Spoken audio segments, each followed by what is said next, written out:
On est ravis avec mon équipe d'être à la tête de cette belle fédération et pour l'instant on est dans une petite période d'adaptation. On a déjà entrepris pas mal de travail quant à la structuration de notre fédération, c'est-à-dire la nomination d'un bureau exécutif, la mise en place du conseil d'administration, des missions et des commissions.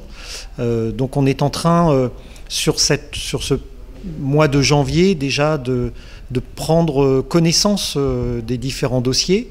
Et puis l'ensemble des élus est déjà au travail. Avec de beaux projets, on l'imagine, et notamment un projet qui vous tient particulièrement à cœur pour la Fédération française de triathlon dans les mois, dans les années à venir. Oui, le cœur de notre démarche, c'est engager notre fédération dans l'ère du numérique, la digitalisation, dans l'idée d'améliorer encore les services que nous pouvons rendre à nos clubs, nos organisateurs et nos licenciés. Donc effectivement, j'ai porté pendant cette campagne un projet de création d'une plateforme numérique, d'une plateforme digitale, dans laquelle chaque licencié, chaque club pourrait retrouver un certain nombre à la fois d'informations, comment je prends ma licence, où je trouve le club le plus proche de moi, quelques conseils sur l'entraînement, des paroles d'experts, la possibilité avec les partenaires de la fédération de pouvoir accéder à des offres promotionnelles, d'avoir les coulisses de l'équipe de France, d'avoir aussi des images, c'est-à-dire je pratique le triathlon, j'ai envie de montrer ce qu'est le triathlon, je prends tout de suite mon portable et j'ai accès à une banque d'images. Par exemple, le dernier championnat du monde avec nos équipes de France, une étape du Grand Prix. Voilà, donc c'est un projet ambitieux. C'est un projet que nous allons mener au fur et à mesure, en étapes, voilà, avec l'idée de produire progressivement, étape par étape, cette plateforme. C'est un beau projet, c'est une idée qui vous est venue il y a de cela 2 ans, lors du Grand Prix du triathlon de Paris. Oui, j'ai été interpellé par une concurrente qui était à son premier triathlon lors du triathlon de Paris et qui franchit la ligne. Et moi, j'aime bien traîner dans le ravitaillement, au moment du ravitaillement de ce triathlon de Paris. Et je l'entends dire, c'est super, j'ai réussi mon premier triathlon, je vais m'inscrire dans un club. Et son fils qui est à côté lui dit immédiatement mais attends maman, je vais te chercher un club. Il sort son portable et il souhaite trouver le club le plus proche, voilà. Et je le vois essayer et dire ah, je trouve pas, on réessaiera à la maison. Et là je me suis dit il manque quelque chose.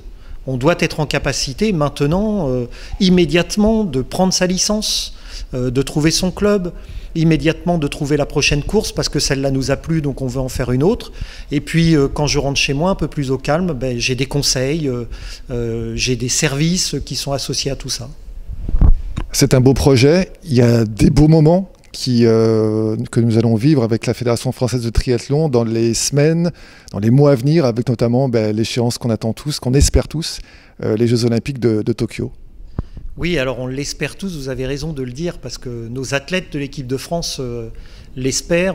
J'étais récemment en visioconférence avec notre équipe de France paralympique, qui était en stage au Portugal, et ils l'ont exprimé, c'est-à-dire ils se préparent véritablement. Et alors oui, de très bons moments. Évidemment, notre fédération est directement concernée parce que notre ambition, c'est de décrocher des médailles aux Jeux de Tokyo. Nous faisons tout pour, nos athlètes sont prêts, nos athlètes ont envie, et c'est un rendez-vous qu'on souhaite évidemment ne pas manquer. Oui.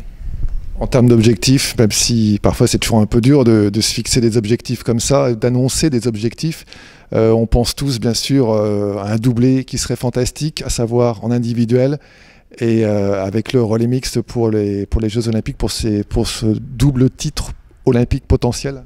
Oui, n'oublions pas les paratriathlons. parce que nous avons, avec nos paratriathlètes, de vraies chances de médailles, de belles médailles, à la fois chez les hommes et chez les femmes. Mais vous avez raison, on peut être ambitieux, en tout cas notre directeur technique national rappelle cette ambition, place bien les objectifs, met en place les conditions et nous faisons en sorte pour placer nos athlètes dans les meilleures conditions possibles, à la fois de préparation, d'entraînement, et puis pour trouver les meilleures situations pour qu'ils puissent performer. Elle vous inspire quoi, cette équipe de France de triathlon et de paratriathlon? Moi j'aime leur joie de vivre, j'aime leur ambition, je suis extrêmement respectueux de leur engagement, de leur force de travail, parce que ce sont des acharnés, de leur rigueur. Je voudrais aussi saluer la qualité de l'encadrement, à la fois de notre direction technique nationale, des cadres, des entraîneurs qui sont présents autour d'eux. Et puis aussi, je ne vais pas oublier leur club, parce que nos athlètes, évidemment, ils ont le soutien de la fédération, du ministère des Sports, mais ils ont aussi un fort soutien de nos clubs qui sont très engagés autour d'eux. Et il ne faut surtout pas les oublier parce que en fait, c'est tout cet ensemble qui fait la performance. Hein. C'est l'action des uns et des autres et tout ça agit par complémentarité. Donc, grande fierté pour cette équipe de France, très grande fierté, et puis beaucoup d'ambition. Beaucoup d'ambition, avec bien sûr les Jeux Olympiques de Tokyo, de Paris en 2024, une nouvelle Olympiade qui s'ouvre et un partenariat qui se prolonge également avec le pape pour 4 ans cette fois-ci. Ça aussi, c'est un peu le reflet aussi à l'image de la Fédération française de triathlon. Oui, très, très heureux de ce partenariat, de signer pour 4 ans avec le pape, parce que pour nous, c'est très important. Et je crois que nous partageons les mêmes valeurs, c'est-à-dire des valeurs d'exigence, des valeurs de performance, des valeurs de service, nous, service à nos licenciés, pour une entreprise évidemment comme le pape, service à ses clients. On sait que chez le pape, on trouve du matériel de qualité, on trouve du matériel performant, avec la qualité aussi des conseils que l'on retrouve à la fois sur le site internet, et puis en même temps dans les magasins. Voilà, et c'est très important. Donc, moi, je crois que sur la question de nos partenaires, c'est avant tout un partage de valeurs, un partage d'images. Et là, nous nous retrouvons pleinement. Là, vous voyez, vous avez fait la petite visite dans le magasin. Il y a beaucoup de choses à voir, à découvrir. Et on vous voyait avec les yeux écarquillés tout au long de la visite. Ah oui, oui. Bah, écoutez, je ne vais pas vous cacher que c'était pour moi une visite, c'était une première.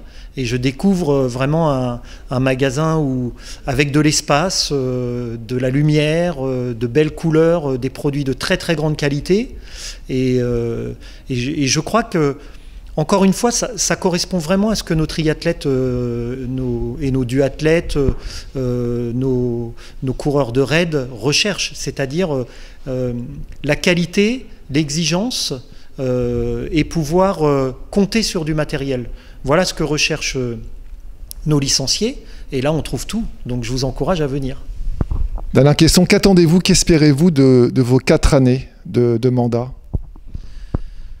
Nous avons porté un projet qui est autour de la volonté de rester une fédération proche de nos licenciés, proche de nos clubs. Donc cette question de la proximité, pour moi, elle est primordiale. Nous recherchons aussi une fédération qui développe ses services. C'est-à-dire que quand je prends ma licence à la fédération de triathlon, j'accède à un certain nombre de services. Et je crois qu'il faut que nous développions cette relation avec nos licenciés, avec nos clubs sur la question des services. Je souhaite aussi une fédération qui soit performante.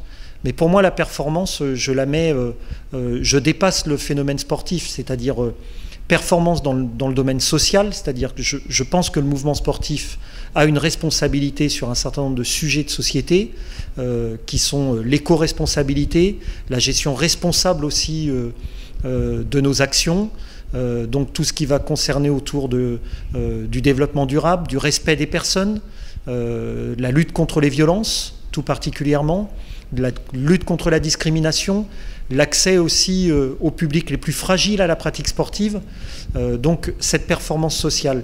Performance sportive, j'en ai parlé avec notre équipe de France, et puis performance aussi dans la gestion que nous avons aussi au jour le jour, j'allais dire performance administrative. On attend d'une fédération qu'elle soit réactive, qu'elle soit agile, qu'elle soit moderne, et l'engager notamment dans cette révolution du digital est un enjeu majeur.